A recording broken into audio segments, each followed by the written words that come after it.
Hey guys, it's me, Spidey, and that's Kisame over there. And we're gonna do the top 10 cards people think are, top 10 cards that people think are good that Kisame thinks are bad. These are cards that a majority of the Yu-Gi-Oh community uses that I don't use. I don't like these cards.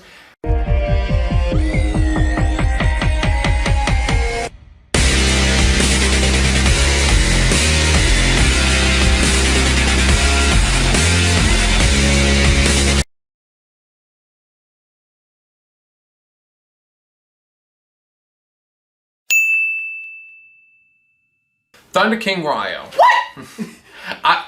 I don't like Thunder King RAI-OH. I use that. I use him too, but I don't like Thunder King. He's a 19 beat stick. He's a decent monster, but but he's slow as fuck. I need to do Pollux, El Greedy, Cows, get my plays, get my XYZs on the board, but he's just like he stands there.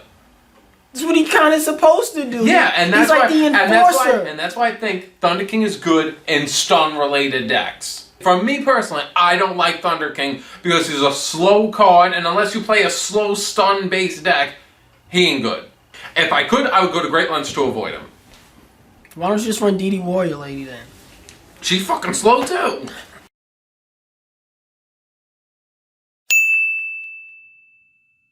Dimensional Prison. I don't like Dimensional Prison. I don't really like that card either. Oh, I'm surprised. Because me and him grew up in the time of Sakuretsu Armor, Widespread Ruin, D Prison, Mirror Force. However, I know D Prison's mainly good to get rid of shit like number 101 Arknight, Garunix, Grapha. Mirror Force takes the... It beats all. It does all of it. I feel like... I know Mirror Force can take care of everything, but at the same time, neither can D Prison. Every single time, D Prison blew up in my face. And because of that, I've always I don't like to set so many cards that are not chainable. I don't hate these cards. They're just cards that I just don't like to play. Yeah, I don't like really to play it either, so I'm with you on that one. Okay.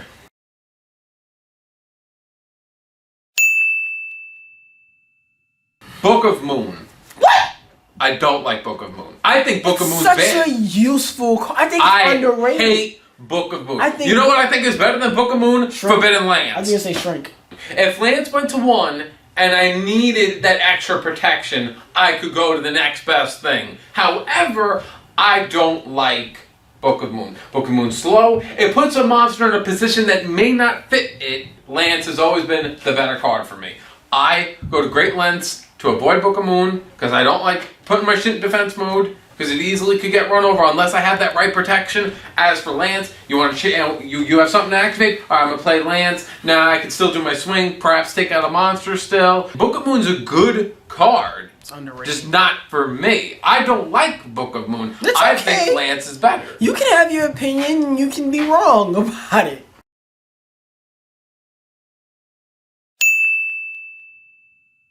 TRAGOEDIA. I've always been a Gore supporter. Yeah. I've always loved Gores. I never seen... Where'd you get that Gore's idea from? Yeah, right. Konami. You drop him early, you don't have to take direct attacks, you could use him for synchro and XYZ plays. He could become a great bigger beat stick than Gores. And in the fact that he can really be used in today's type of game for XYZ summonings, he can take control of monsters, then take a monster to the grave. I'm not gonna lie, he's a great card, but the reasons why I don't like him is because he's not... You know what he's like to me? Like, for me as a kid, picking between Slifer and Obelisk. Slifer's the kind of card, he could be greater than Obelisk, and he has that cool second mouth, but then there's something like Obelisk, which is what you're gonna get. Yeah, and you know me. I'm the kind of person where I like to know what I'm gonna get. Gores is the kind of card, he's like, bro, I'll give you a token, and I'm a 27 beat stick. You want me? And I'm like, you my boy. Come on, Gores. TRAGOEDIA's like, I could be over 3,600 if played the right way. I could also be dropped in. I could be used just as easily as Gores. Plus, I could be in XYZ and synchro plays. But I'm like, but I could drop you and you might have 600 points and you might backfire on me. But think of what I could be. Yeah, but I'm viewing you as what you could also be.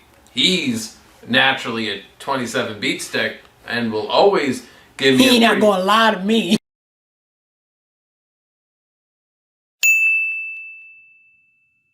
Diamond Direwolf. That's a hard. You know what? That's that XYZ monster, isn't it? Where you detach one and you get rid of one of your cards and you get rid of one of your opponent's cards. Yeah. That's a horrible card. I hate that card. I don't know why people use that. That's such a bad card. He's weaker than Scrap Dragon. A majority of the time, he can only target beast monsters. Diamond Dire. So it's like I have to play him to target a majority of the time himself to pop something. 2 cards to pop 1 card. I'm the kind of person where I don't like to minus, and I view that card as shit. And some people are like, yeah, but man, it's very situational. You don't know what your opponent could have. Your opponent could have like these back rows and shit.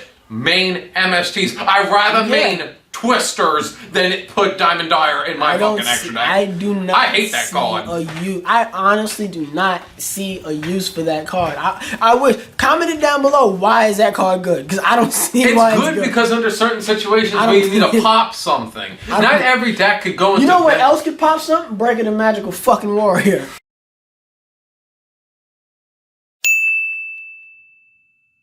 Reckless Greed.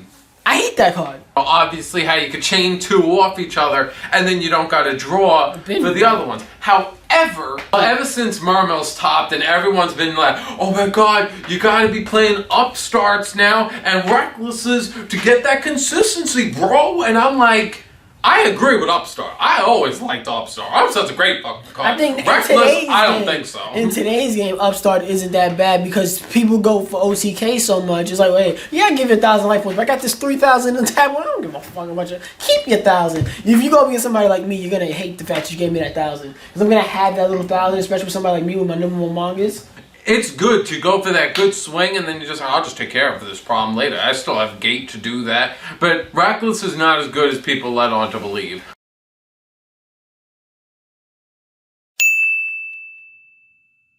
Abyss Dweller.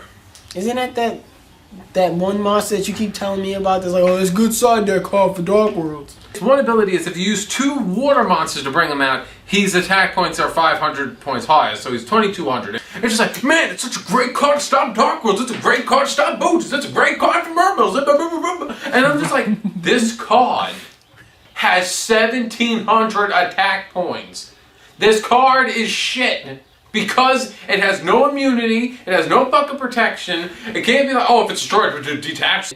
I feel the same way about that card when Roach came out, Steel Swarm Roach. It's like, oh yeah, you could stop, you could stop me and my fucking, JD when I'm about to summon it, but there's one thing you're underestimating, and Roach is like, yeah, well, what's that? Nigga, you weak.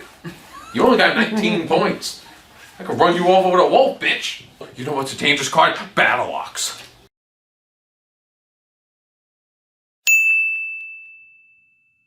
Oh, you have a trap card? I don't think so. This is just gonna stop that. But then I said to myself, wait a minute. Let's really sit down and think about the trap cards. Solemn Warning. Alright, take that out of the equation. 7 tools. So rather that Solemn Warning, not an issue. Bottomless Compulse, but let's just go with Bottomless and Compulse. If that's the issue, Bottomless and Compulse. Lance. Then D-Prison. Lance. Then, if that's the case, there are only 2 cards which I'll give a person and say, you know what, I can understand Trap Stun being good. Torrential Tribute and Mirror Force. Only reason why I think, me personally, how I view Trap Stun. It's the only card that can take care of multiple cards at once. Torrential, Mirror Force. And if you're playing it for that, I understand. I just personally don't like Trap Stun because you have to leave it set on your field. Your opponent could still MST it, which made it dead. Yeah. Personally, it's a card that you have to lay on your field and just wait for that moment where you want to swing and hopefully go for a game.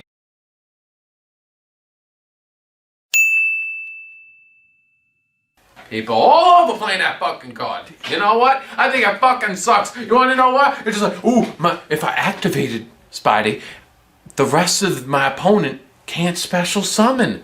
But there's a backlash. If one of my cards go to the graveyard, it goes with it. Vanity's Emptiness is not a good card because nobody can guarantee to me that whatever you have is guaranteed to stay on your board. Yeah. Nothing is guaranteed. To be able to say you'll never let nothing go to your graveyard is insane. And I feel like, yeah, but people will be like, yeah, but I'm just doing it for like 1-2 turns. I set up my field, they can't, I win. Get it?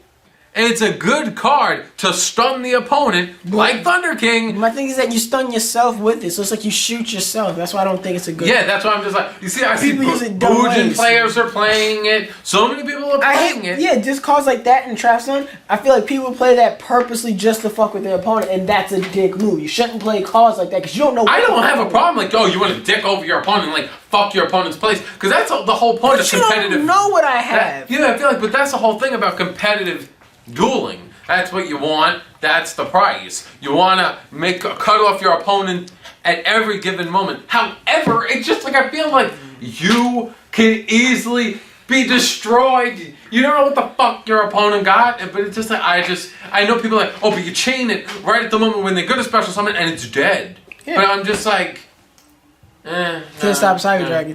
But I never liked Vandy's emptiness personally. I can't, because I always feel like I can't guarantee that my shit's gonna stay on the board.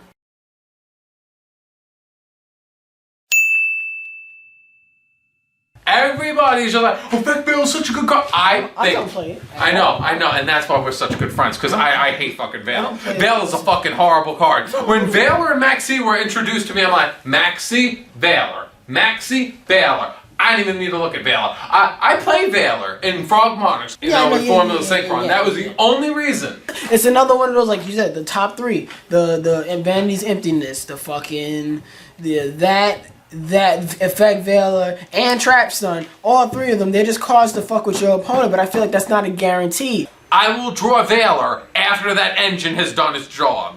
Dead. Valor has always been the dead card to me. Listen, I'm going up against Noble Knights. They're like, I play Madrow, and I do that, and I play Sacred Noble Knight King. Next turn, you know what I draw? Valor. You know what? I would have loved Valor if he was like Orange of the Herald Light. Yeah. Where it's just like, negate and destroy. Yeah, if it was negate and destroy, everyone would play Valor. Everybody would love Valor. I would love Valor. But all he does, negate. And it's like, let's just make a good example. I'm not trying to use this as a prime example. Person plays Breaker.